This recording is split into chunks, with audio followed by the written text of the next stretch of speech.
Well, welcome to this video lesson. Today, my goal, my process is to talk about leadership. Leadership on a personal level, leadership on a team level, leadership on an organizational level. Leadership is an issue right now throughout the world. It's a huge issue. We've got many people who talk about, or will even talk about being a leader without the understanding of what a true leader is. We manage the daylight side of things. We are good at managing things. And now what I want to do is to hack into some of the leadership processes that we go through. First one I want to talk about, and this is one that I can well imagine has never really been spoken about or never really looked at, is I call it scapegoat leadership.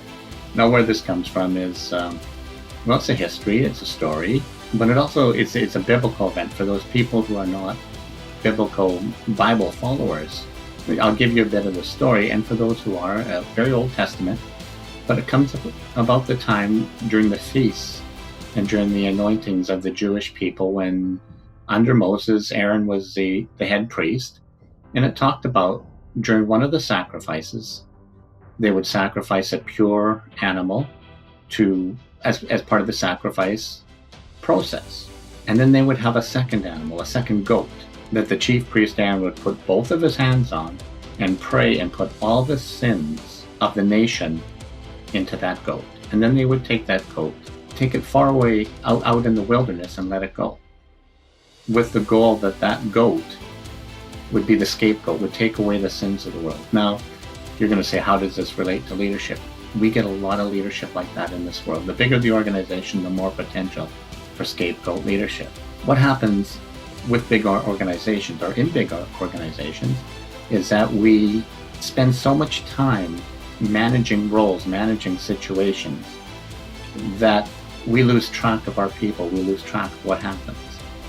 And then as problems develop in lower levels, senior management has this nasty habit of, instead of supporting those lower levels, instead of being there for them to try and help them, develop them, to bring them forward, they use them as a way to protect their own positions. We talk about the Peter Principle, being promoted to your level of incompetence. But I'm going to challenge the Peter Principle in some ways. When people are promoted into leadership roles, at times the leader that promotes us, those that we report to, are living the Peter Principle because they do not know how to help or develop that leader below them.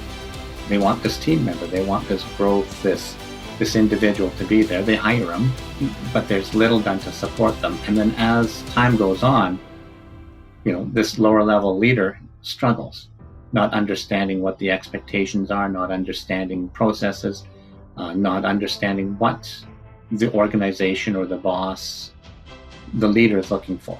And then it can reach a point where it's a scapegoat, where the inefficiencies, with the difficulties of the boss, with the different processes, that it becomes time that the boss gets rid of this employee and lays much blame on them.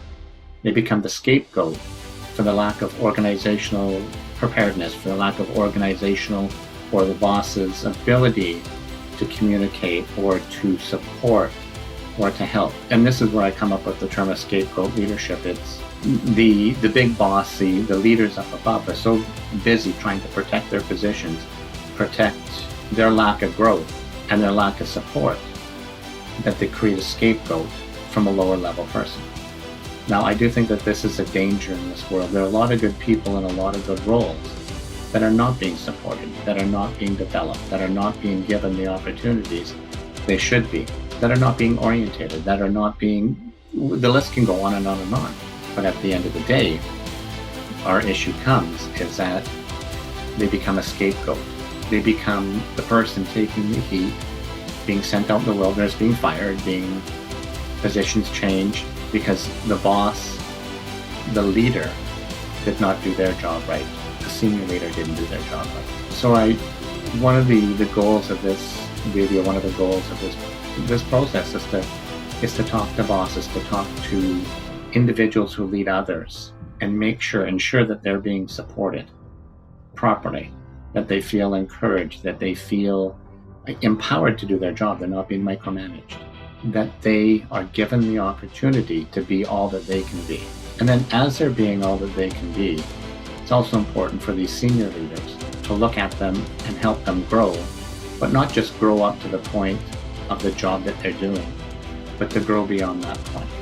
Have them grow beyond the senior leader's job and knowledge. Now we can talk succession planning. Now we can talk other processes. Now we can talk better organization. And going back to the original purpose, talking about scapegoat leadership, my biggest issue here, what I really want to see with managers, with bosses, is that they don't use employees as scapegoats. Support your employees, support the people that work for you, develop them. If they're showing signs of weakness, signs of need, help them out, help them along the way. Don't make them scapegoats for what you are responsible for.